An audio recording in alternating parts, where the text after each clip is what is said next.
تو صحاباؤں نے آپس میں بہت مشورہ کرنے کے بعد حضرت ابو بکر صدیق رضی اللہ تعالی عنہ کو اسلام کا پہلا خلیفہ چنا، اور اس وقت حضرت مولا علی رضی اللہ تعالی عنہ آپ صلی اللہ علیہ وسلم کو غسل دے رہے تھے، لیکن جب خلیفہ چنا جا رہا تھا تب حضرت علی مولا رضی اللہ تعالی عنہ وہاں پر موجود نہیں تھے اور نہ ہی ان سے کسی نے پوچھا،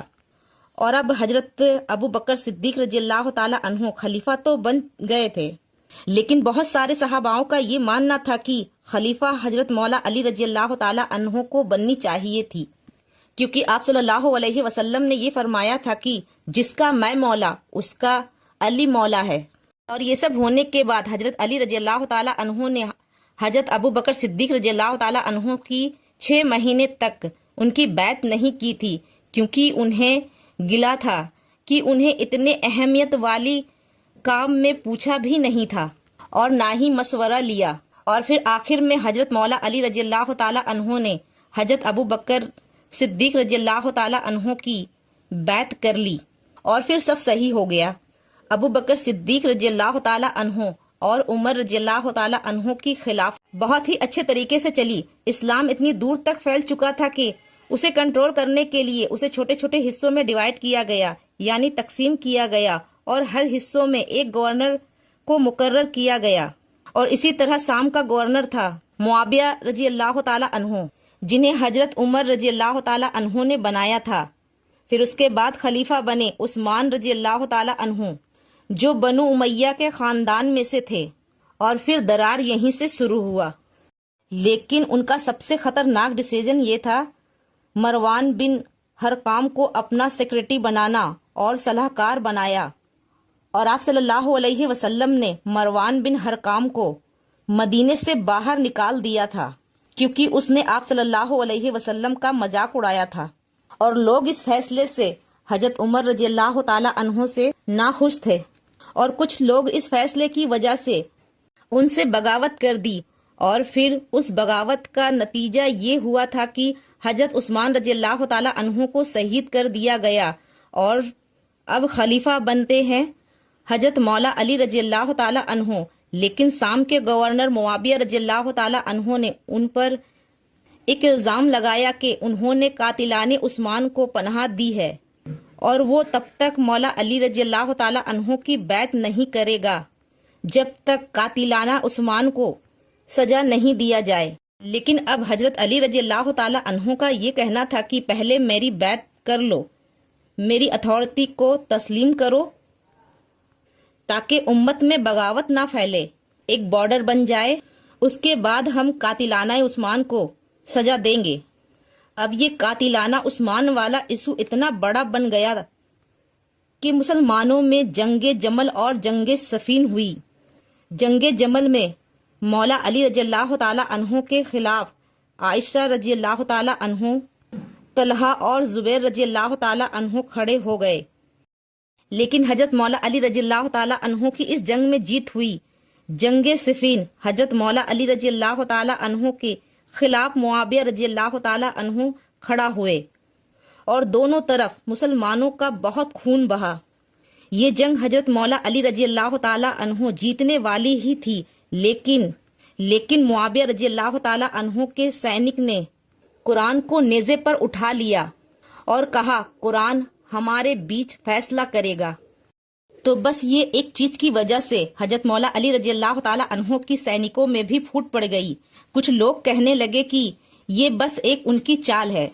لیکن کچھ لوگوں کا یہ کہنا تھا کہ کیونکہ قرآن بیچ میں آ گیا ہے اب ہم حملہ نہیں کر سکتے۔ تو لے دیکھ کے دونوں کے بیچ ایک صلح ہوئی،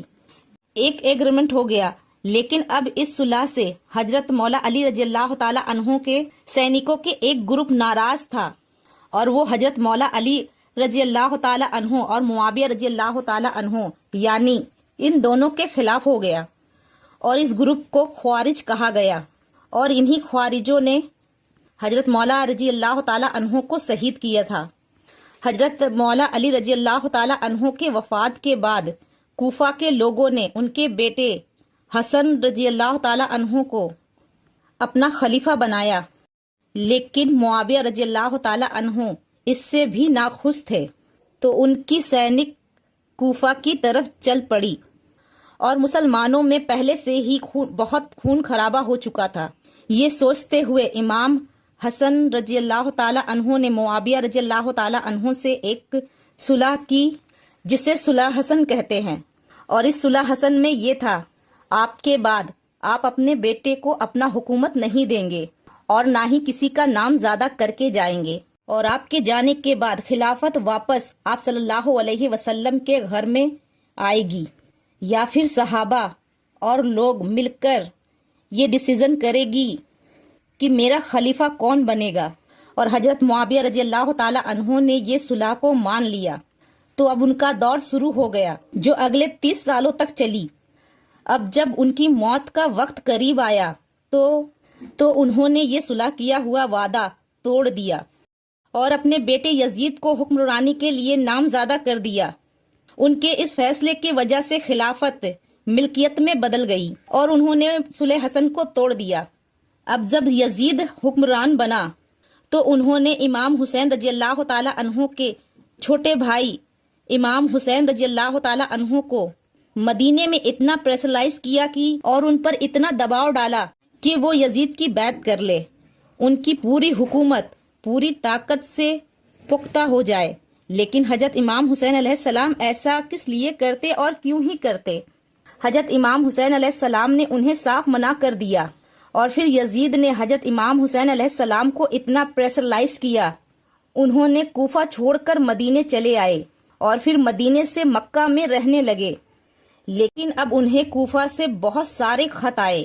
اور کوفہ سے بہت سارے لوگ حضرت امام حسین علیہ السلام سے بہت ہی